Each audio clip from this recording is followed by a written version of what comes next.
Hello, hello! Magluluto naman tayo ngayon ng napakasarap na sinigang na hipon para sa ating pananghalian.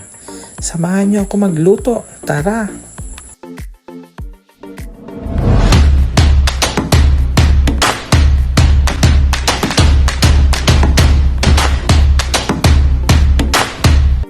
Ito ang mga sangkap na ating gagamitin.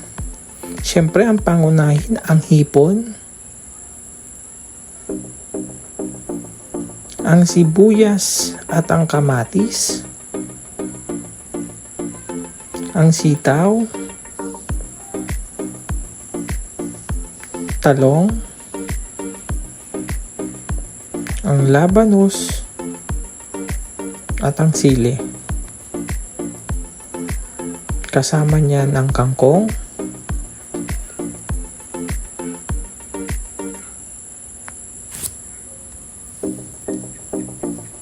ang cubes,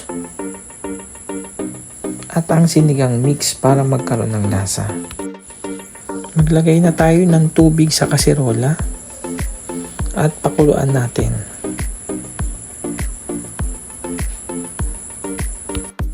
Lagay natin ang sibuyas, kamatis at ang sitaw.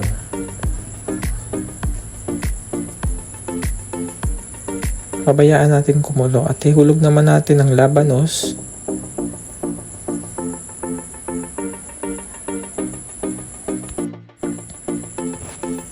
Sunod natin ang pampalasa, ang cubes at ang sinigang na mix. Isunod natin ang talong.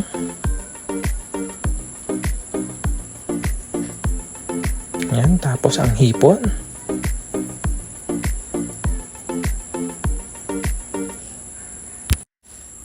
Isunod natin ang kangkong.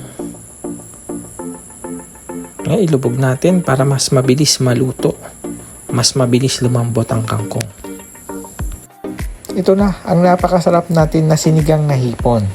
Alam nyo ba na ang sinigang na hipon ay nagbibigay ng protina, bitamina, mineral, at syempre carbohydrates. Oo, kung kakainin mo nga naman ang ulam na ito, hindi mo na nga siguro iisipin kung ano-anong benepisyo ang maaari mong makuha dito.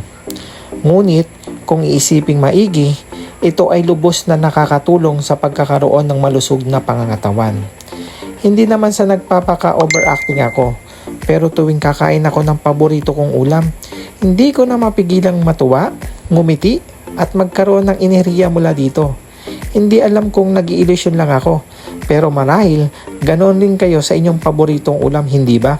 Kung ang ulam na pinakaasam nyo ang siyang nakahain sa lamesa, tiyak ay gaganahan kang kumain, di ba? Bye!